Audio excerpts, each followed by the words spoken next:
জামাতের নিবন্ধন ফিরে পাওয়া এবং বহুল প্রতীক্ষিত প্রতীক দাঁড়িপাল্লা ফিরে পাওয়ায় আমরা দাঁড়িপাল্লা নিয়ে এই বর্ষা বদলের মধ্যে একটা শুকনো মিছিল করেছি।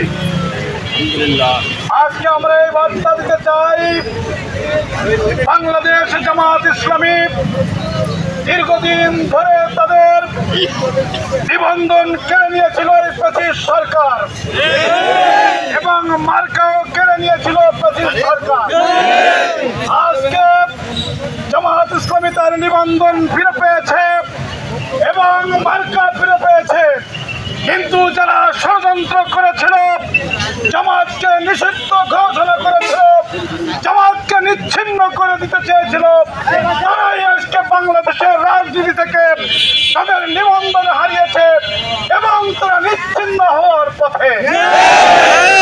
বন্ধুগণ, যে জামাত ইসলামীর পরে জুলুম চালানো হয়েছে, নির্যাতন চালানো হয়েছে, মামলার পর মামলা দেওয়া হয়েছে, হামলার পরে হামলা করা হয়েছে, আমরা বছরের পর বছর কারাবরণ করেছি। আজকে বাংলাদেশে জামাত নেতৃবৃন্দকে ফাঁসির মঞ্চে জড়িয়ে বিশ্বাস করে দেওয়ার চিন্তা করা হয়েছিল। তারাই বাংলাদেশে এখন একটি ব্র্যান্ড। বাংলাদেশের মানুষ আজকে জামাত ইসলামীকে ক্ষমতায় বসাতে চায়। সব মশার বিরুদ্ধে সুরক্ষা দিতে এলো বসুন্ধরা এক্সট্রিম অ্যারোসল, মশার বিরুদ্ধে এক্সট্রিম সুরক্ষা। সংগ্রামী বন্ধুগণ, জামাত সারা বাংলাদেশে আজকে একটি ব্র্যান্ডে পরিণত হয়েছে। তারা চাঁদাবাজি করে না, দুর্নীতি করে না, ঘের দখল করে না, বাড়িঘর জোয়ার দখল করে না।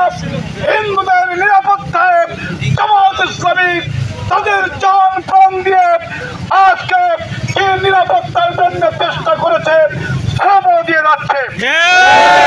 তারা মনে করে জামাত ইসলামী 18টা 19টা সিট পেত, তাদের পক্ষে জামাত ইসলাম তাদের পক্ষে ক্ষমতায় দেওয়া সম্ভব নয়।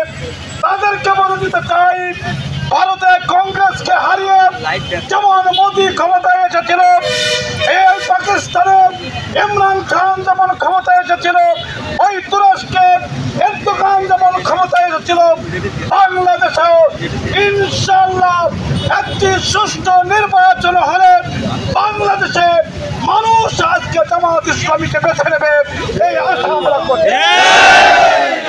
সবশেষে একটি কথা বলতে চাই, আপনারা আমাদেরকে সাপোর্ট দিন, আপনারা আমাদেরকে সমর্থন দিন।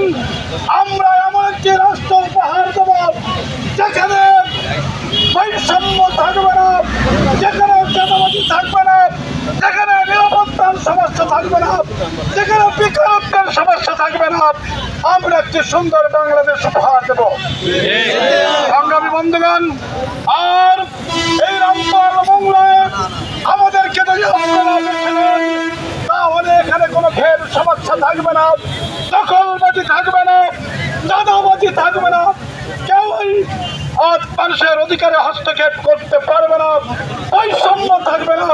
সবার কাছে আজকে তাই আহ্বান জানাতে চাই, আসুন দাঁড়িপাল্লার প্রতীক, দাঁড়িপাল্লা বৈষম্যহীন একটি সমাজের প্রতীক, দাঁড়িপাল্লা কল্যাণের প্রতীক, দাঁড়িপাল্লা ইনসাফের প্রতীক, দাঁড়িপাল্লা দুর্নীতিমুক্ত সমাজ গঠনের প্রতীক।